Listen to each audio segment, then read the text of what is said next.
what is design of experiments? Mike, let me give you my elevator speech for DOE, or design of experiments. DOE is the best data collection strategy that's out there today when our goal is to investigate relationships between inputs and outputs of a process.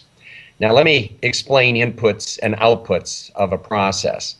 A process that most of us are very familiar with, Mike, is driving an automobile or owning an automobile. And one of the performance measures or responses that we might be interested is gas mileage, miles per gallon. That's how we typically measure gas mileage. Now, there's other measures of performance or responses, like how long does it take to go from 0 to 60 miles per hour. But let me just talk about miles per gallon a second. That would be considered an output of the process, of this automobile process, if we want to call it. It's a performance measure. Sometimes we call it a response variable. It's also an output.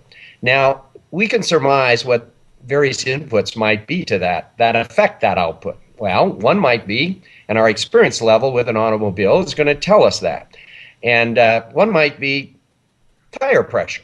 You know, maybe we want to, tire pressure would be the factor. Now, if we tested it at two different levels, like 25 psi versus 35 psi, tire pressure would be the factor, and the two levels at which we tested would be, say, 25 and 35 psi. Another factor that we could surmise might affect gas mileage is the type of fuel that we're using. Is it 85 octane, 91 octane?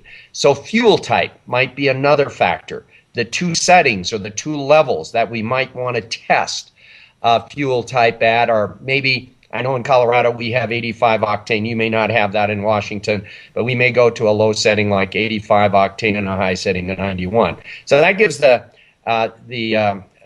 followers here a little bit of an idea what a factor is and what or an input. Sometimes we call these factors inputs and outputs. But by and large, DOE is the best way to collect data when you want to find relationships between inputs and outputs, Mike. Okay, that makes sense. And if I was an automobile manufacturer and I realized how important that miles per gallon rating was of the cars I was manufacturing, with gases, gas prices nearing $5 a gallon here in Washington State, I know that that's likely one of the top factors influencing whether somebody buys their car or buys some other car.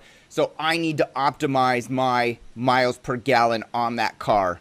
And I want to produce the best miles per gallon possible. So what are the factors that go in there? Clearly, I need to have something that's energy efficient. But there's a million different, there's a lot of different factors that go in besides just the engine. It's the tire pressure, and it's, exactly what you said earlier. And so that's what DOE allows you to do. Optimize an output variable based on a bunch of different input factors. Exactly.